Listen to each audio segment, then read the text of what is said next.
Hello ನಮಸ್ಕಾರ. ಒಂದು ಸರ್ಕಾರ ಜನರಿಗೆ ಮೂಲಭೂತ ಸೌಲಭ್ಯ ಕೊಡಬೇಕಾಗಿದ್ದು ಬಹಳ ಕರ್ತವ್ಯ. ಅಂಥ ಮೂಲಭೂತ ಸೌಲಭ್ಯ ಕೊಡುವಲ್ಲಿ ಸರ್ಕಾರಕ್ಕೆ ನಿರ್ಲಕ್ಷ್ಯಕ್ಕೆ ಇದೊಂದು ಉದಾಹರಣೆ ಇದೆ. ಗಂಗಾವತಿ ಮತ್ತು ಕಂಪ್ಲಿ ಮಧ್ಯೆ ಇರುವಂಥ ಒಂದು ಸೇತುವೆ, ಇದು ಪುರಾತನವಾಗಿರುವಂಥ ಸೇತುವೆ. 1961ರಲ್ಲಿ ಅಂದಿನ ಲೋಕೋಪಯೋಗಿ ಸಚಿವರು ಅದನ್ನು ಉದ್ಘಾಟನೆ ಮಾಡಿದರು. ಆದರೆ ಆ ಸೇತುವೆ ಸುಮಾರು ಈಗಾಗಲೇ 80 ವರ್ಷಗಳ ಹಳೆಯದಾಗಿರುವಂಥ ಸೇತುವೆ. ಈಗಾಗಲೇ ಅದಕ್ಕೆ ಹೂಳು ತುಂಬಿರೋದು ಒಂದು ಕಡೆಯಾಗಿದ್ದರೆ, ಈ ಸೇತುವೆ ಆಗಾಗ ಮುಳುಗ್ತಾ ಇದೆ. ತುಂಗಭದ್ರಾ ಜಲಾಶಯಕ್ಕೆ 1 ಲಕ್ಷ ಕ್ಯೂಸೆಕ್ಸ್ ನೀರು ಏನಾದರೂ ಬಿಟ್ಟರೆ ಆಗಲೇ ಆ ಜಲಾಶಯ ಮುಳುಗಡೆ ಆಗ್ತದೆ. ಈ ವರ್ಷ ಇನ್ನು ತುಂಗಭದ್ರಾ ಜಲಾಶಯದಿಂದ ಅತಿ ಹೆಚ್ಚು ನೀರು ಬಿಟ್ಟಿರುವಂಥ ಕಾರಣಕ್ಕಾಗಿ ಸುಮಾರು 2-3 ತಿಂಗಳು ಈ ಸೇತುವೆ ಸಂಪೂರ್ಣವಾಗಿ ಸ್ಥಗಿತಗೊಂಡಿತ್ತು. ಏನು ಸಂಚಾರ ಸ್ಥಗಿತಗೊಂಡ್ರೆ ಇಲ್ಲಿ ಆಗಿರುವಂಥ ಸಮಸ್ಯೆ ಏನಂತ ಹೇಳಿದರೆ, ಗಂಗಾವತಿ ಮತ್ತು ಕಂಪ್ಲಿ ಮಧ್ಯೆ ಇರೋದು ಕೇವಲ 12 ಕಿಲೋಮೀಟರ್ ದೂರ ಮತ್ತು ಸಂಪರ್ಕ ಸಹ ಗಂಗಾವತಿ ಮತ್ತು ಕಂಪ್ಲಿ ಮಧ್ಯೆ ಸಾಕಷ್ಟು ವ್ಯಾವಹಾರಿಕವಾಗಿ ಒಂದು ಕೌಟುಂಬಿಕವಾಗಿ ಎಲ್ಲ ರೀತಿಯ ಸಂಬಂಧಗಳಿರುವಂಥ ಸಂಬಂಧದಲ್ಲಿ ಇವರು ಕಂಪ್ಲಿ ಮತ್ತು ಗಂಗಾವತಿಗೆ ಬರಬೇಕಾದವರು ಸುತ್ತು ಬಳಸಿ ಬರಬೇಕಾಗಿತ್ತು. ಸುಮಾರು 40ರಿಂದ 50 ಕಿಲೋಮೀಟರ್ ದೂರವನ್ನು ಹೋಗಿ ಬರಬೇಕಾಗಿದೆ. ಈ ಕಾರಣಕ್ಕಾಗಿ ಇಲ್ಲಿ ಒಂದು ಏನು ಸರ್ವ ಋತು ಸೇತುವೆಯನ್ನು ನಿರ್ಮಿಸ್ರಿ ಅನ್ನೋದು ಇಲ್ಲಿಯ ಜನರ ಅಭಿಪ್ರಾಯವಾಗಿದೆ. ಅದಕ್ಕೆ ಒತ್ತಡವೂ ಸಹ ಇದೆ ಮತ್ತು ಈ ಸೇತುವೆ ಆಗಾಗ ಶಿಥಿಲಗೊಳ್ತಾ ಇರೋದು ಒಂದು ಕಡೆ ಆಗಿದ್ದರೆ, ಈ ಸೇತುವೆ ಈ ಮೊದಲು ಹೆಚ್ಚು ಈ ಕೆಳಭಾಗದಲ್ಲಿ ಸೇತುವೆ ಕೆಳದಲ್ಲಿ ಹೂಳು ತುಂಬಿರುವಂಥ ಕಾರಣಕ್ಕಾಗಿ ಈಗ ಒಂದಿಷ್ಟು 80-70 ಲಕ್ಷ ಸಾವಿರ ಕ್ಯೂಸೆಕ್ ಬಿಟ್ಟರೆ ಸಹ ಆ ಸೇತುವೆ ಮುಳುಗೋಕ್ಕೆ ಸಾಧ್ಯವಾಗಿದ್ದು ಆಗಾಗಲೇ ಸಂಚಾರವನ್ನು ಸ್ಥಗಿತಗೊಳಿಸ್ತಾರೆ. ಆದರೆ ಈ ಹಿಂದಿನ ಸರ್ಕಾರ ಏನು ಬೊಮ್ಮಾಯಿ ಮತ್ತು ಯಡಿಯೂರಪ್ಪ ಸರ್ಕಾರ ಇದೆ, ಏನು ಬಳ್ಳಾರಿ ಜಿಲ್ಲಾ ಉಸ್ತುವಾರಿ ಸಚಿವರಂತೆ ಬಿ ಶ್ರೀರಾಮುಲು ಅವರಿದ್ದಾಗ ಅದಕ್ಕೆ ಮೊದಲು ಒಂದು ಯೋಜನೆಯನ್ನು ಸಿದ್ಧಪಡಿಸಿದ್ರು. ಅದು ಆಗದೇ ಇದ್ದಾಗ ಬೊಮ್ಮಾಯಿ ಸರ್ಕಾರದಲ್ಲಿ ಇದಕ್ಕೆ 168 ಕೋಟಿ ರೂಪಾಯಿದಲ್ಲಿ ಒಂದು ಸೇತುವೆಯನ್ನು ನಿರ್ಮಿಸಬೇಕು, ಪುನರ್ ನಿರ್ಮಿಸಬೇಕು ಮತ್ತು ಉನ್ನತೀಕರಿಸಬೇಕು ಅನ್ನುವಂಥ ಯೋಜನೆ ಸಿದ್ಧವಾಯಿತು.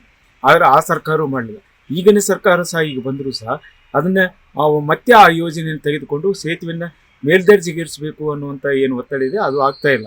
ಇಲ್ಲಿ ನಿತ್ಯ ಇದು ರಾಜ್ಯ ಹೆದ್ದಾರಿ 29 ಲಿಂಗಸೂರು ಮತ್ತು ಕುಡ್ತಿನಿ ಮಧ್ಯೆ ಇರುವಂಥ ರಾಜ್ಯ ಹೆದ್ದಾರಿಯಲ್ಲಿರುವಂಥ ಒಂದು ಸೇತುವೆ ಆಗಿದೆ.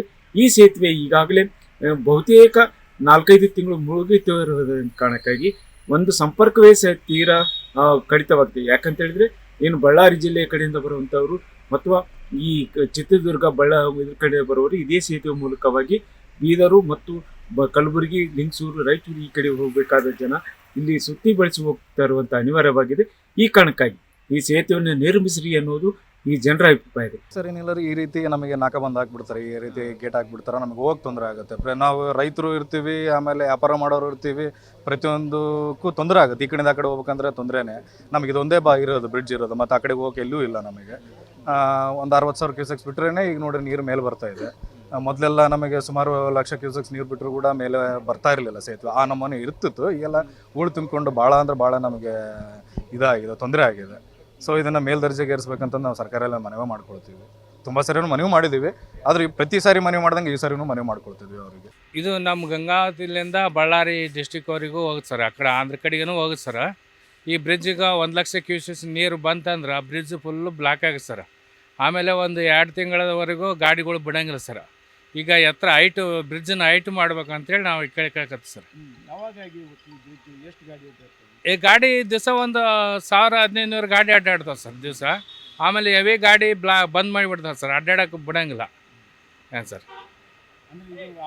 ಆಗ್ಬೇಕು ಸರ್, ಬ್ರಿಡ್ಜ್ ಆಗ್ಬೇಕು ಸರ್, ಹೈಟ್ ಮಾಡ್ಬೇಕು ಸರ್. ಇದು ಹಿಂದಿನ ಸರ್ಕಾರದಾಗ ಅವರು ಮಾಡ್ತಂತೇಳಿ ಮಾಡಿಲ್ಲ ಸರ್ ಅವರು. ಈಗ ಈ ಸರ್ಕಾರದಾಗನ ಮಾಡಿದ್ರೆ ಒಳ್ಳೇದಾಗುತ್ತೆ ಸರ್. ಮತ್ತು ಈ ಕುರಿತು ಇಲ್ಲಿಯ ಏನು ಸ್ಥಳೀಯ ಶಾಸಕರಾಗಿರುವಂಥ ಗಾಲಿ ಜನರೆಡ್ಡಿ ಅವ್ರು ಕೇಳಿದಾಗ ಅವರು ಸಹ ಇದೇ ವಾದವನ್ನು ಹೇಳ್ತಾರೆ, ಹಿಂದಿನ ಸರ್ಕಾರದಲ್ಲಿ ಆಗಿತ್ತು, ಆದರೆ ಈ ಸರ್ಕಾರ ಈ ಸೇತುವೆ ನಿರ್ಮಿಸುತ್ತಾ ಇಲ್ಲವೋ ಅನ್ನೋಂಥ ಅನುಮಾನ ವ್ಯಕ್ತಪಡಿಸ್ತಾ ಇದ್ದಾರೆ. ಆದರೆ ಏನೇ ರಾಜಕಾರಣ ಇರಲಿ, ಇಲ್ಲಿ ಸೇತುವೆ ನಿರ್ಮಾಣ ಆಗಿ ಜನರಿಗೆ ಒಂದು ಸರ್ವ ಋತು ಸೇತುವೆ ಸಿಗಲಿ ಅನ್ನೋದು ಇಲ್ಲಿಯ ಜನರ ಅಭಿಪ್ರಾಯವಾಗಿದೆ. ಶರಣ ಬಾಚ್ರಾಪುರ್, ನ್ಯೂಸ್ 18 ಕೊಪ್ಪಳ.